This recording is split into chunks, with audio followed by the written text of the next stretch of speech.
L'École normale supérieure de Caldas vous présente la compilation des contes Laisse-moi te raconter de John Freddy Henao Arias et Julio César Vanegas. Adaptation audio Blandine Quino. Le foyer de Billy de Paulina Ruiz Bonilla. Quand les pluies commencèrent à tomber sur le ruisseau où Billy, un castor travailleur, avait l'habitude de vivre avec ses 2 enfants et son épouse, les problèmes pour sa famille commencèrent. Billy savait que construire son nouveau foyer sur l'eau exigeait beaucoup de travail, de la persistance et de la stratégie pour que sa maison résiste aux tornades et aux avalanches. Il savait aussi qu'en ne mettant pas toute son énergie à offrir un foyer digne à ses enfants, il ne mettait pas seulement leur vie en danger, mais aussi celle de son épouse Ellie. Aux aurores, Billy se leva sans aucun problème. Il mangea quelques feuilles qu'il trouva sur le chemin et il entreprit son voyage pour chercher quelques branches qui l'aideraient à construire sa maison.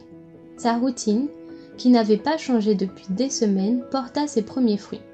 Sa hutte commença à grandir, à se renforcer et à s'armer jusqu'à ce que, enfin, après de longs jours de travail, elle fût terminée. Le bonheur de sa famille était suffisant pour Billy. Ils étaient tous heureux. Que pouvait-il arriver ? Pensa Billy. Les tornades arrivèrent rapidement sur sa maison et détruisirent tout son travail.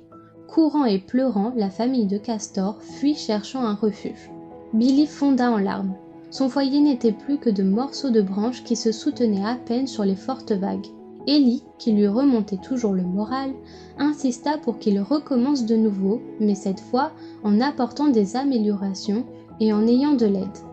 Billy, si fier comme toujours, recommença sa routine sans demander de l'aide à son épouse ou à ses plus proches amis. Il travaillait tous les jours sans relâche, une branche par-ci et une autre par-là.